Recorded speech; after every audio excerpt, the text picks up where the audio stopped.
What's up, YouTube? It's Mr. Ferguson here. Miss Ferguson's going to do today's video, so enjoy. Sorry, this pollen is killing me. Great opening, I know. Hello. So, don't leave that in, okay? Just give me a minute. So we're out here on the back porch while the youngins are enjoying the luscious, beautiful fescue lawn that I have created for them and with the help of the Lord. But Miss Ferguson's going to talk about some of the edibles that we've done an update on. She had these started in a bag and she'll tell you more about that. And we got some other stuff over here that she's going to talk about. But today we're going to give you guys an update. I'm helping her out because she's having troubles trying to start this video, not trying to sound corny or anything.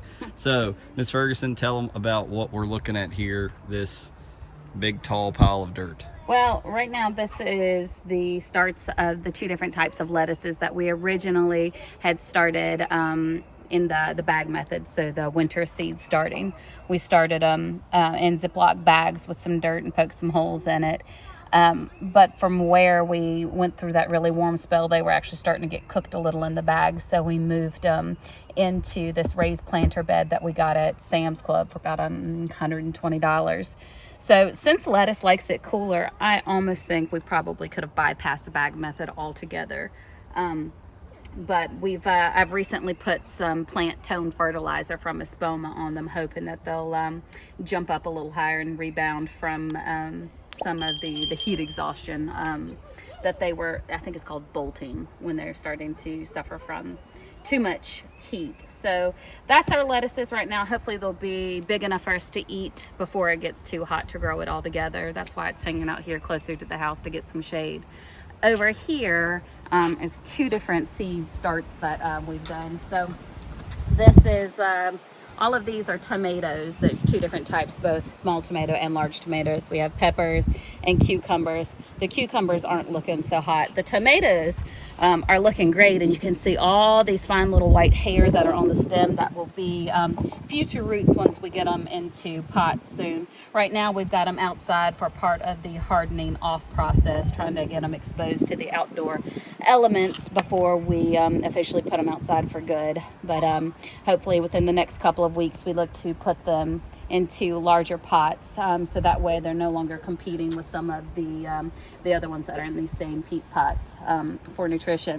We also because this wasn't enough, I decided to attempt to start some in these jugs. No, this is not the most aesthetically pleasing way to start seeds, but this starting seeds in this way gives you the opportunity to bypass some of the hardening off methods, and they even say that it produces a stronger plant. So we'll see. We've got some nasturtium in this one, and nasturtium's actually a flower, but it is a companion plant to some of these, which we hope to use to ward off some of the pests.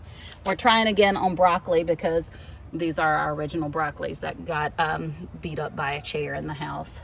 Oops. Another attempt at cucumbers, and then this is some basil in this one.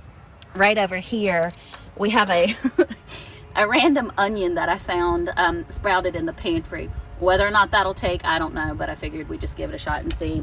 And then we've got two containers with some potatoes started. So that's our plants for now. We look to get them into some larger pots soon and then hopefully take them outside. Steven wants you to see these over here, but they're kind of crazy looking. This is some more nasturtium that went a little wild. I think it was not getting enough sunlight, which is why it got really leggy. It may be able to rebound once we put it in a pot, but it's nasturtium and marigold over there. Again, those are companion plants, which we hope to use as a natural pest preventative. Since we do plan on eating some of our plants, I really would like to try to avoid conventional pest control measures. So in terms of fertilizing our hedges or our hedge shrubs, we're going to use, no, not this, sorry, that's the fertilizer for the plants. For the trees, we're going to use some of this holly tome because they're evergreens.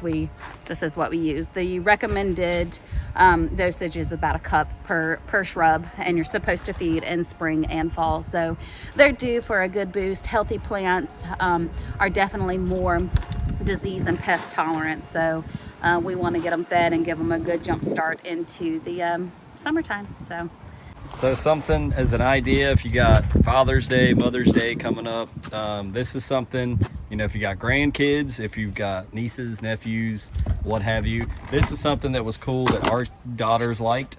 For my mom, we bought my mom a tomato plant, I believe last year, or for Mother's Day. So consider that, like, this is something you could put on your back deck, your back porch, and grow it. And when the kids come along and say, hey guys, check out my tomato plant, check out my lettuce, and each time they come, they get to watch this, and then they get to take part of actually eating it. That's kind of cool. It's not, you know, because nowadays, guys, what do? We go to Food Lion or Winn-Dixie, or if they even exist still, Publix, and buy our food. This way you're teaching them, hey, this is how we used to do food before grocery stores. Not everybody in history used to just go and buy their food at a store. This is how you actually grow it. These are the do's, don'ts, and you can learn as you do it. So the really unique thing about this particular raised bed is it's self-watering. At the bottom there is a filter and a water trough. This little guy right here indicates your water level. When it's a lot, obviously it's up here, and then as the water level starts to go down, this dips down. It actually even has a spout over here at this end, so in the event that this started to become too waterlogged, because it doesn't have drainage holes at the bottoms, right here you can actually pull this out and water will drain out if you feel like too much water has started collecting in there. So I thought that was pretty nifty, especially when we go to the beach. That will be nice for being able to keep our plants hopefully alive. We'll see. It's not super deep, so I don't know that I would put tomatoes in it. Maybe. Tomatoes like to be staked up, so I don't think I actually would put tomatoes in it. Maybe, like I said, our lettuces, we're gonna, I think, eventually move our pepper plants into here. Some of the nasturtium, some of the marigold, probably some basil as well, and who knows what else we'll try. there you go. There's the update on the edibles, the plants, why you see these jugs back here when I'm doing videos for the lawn. And she's been out here working, and we're finally, it feels like we're finally getting into some stable, warmer weather. So we've talked about, just to wrap up, about the grass. I just mowed this on Friday, and it's already showing that I need to mow again. Of course, the last video we did grass wise was about, you know, taking advantage of the rain. So we did some biostimulants, and I didn't tell you guys, but I sprinkled in just a little bit of ammonium sulfate for fert. So guess what? I did all that saying take advantage of it, made a video. The rain split right where I live. We barely got any at all. So it's never a guarantee. Even when the forecasters say it's a guarantee, it's not. We were supposed to get probably half an inch. We didn't get anything. So anyways, Miss Ferguson said she had a video idea. I always like to let her speak, so you guys don't always have to look at me. That can be boring. But thank you for tuning in for this Wednesday video on the edibles, and let Miss Ferguson know you appreciate them. If you like them, if you don't like these little updates, let us know. But this is we started from scratch, from seed with this, so we'll continue to update on this. And I'm not a big tomato eater or lettuce eater or any of that, but we'll update you when we finally get the fruit of these plants coming about, and vegetables and things of that nature. So she's off fertilizing the tree over there. So thank you guys for checking in for this quick to the point Wednesday video, fertilizing the trees, getting them right. And there's a child walking around with her underwear on. So hope you should put pants on. Tell her in the comments below you should wear pants outside. But enjoy the grass on those feet, and we hope you guys have a fantastic day. We'll see you on the next Mr. Ferguson Lawn Care video. God bless.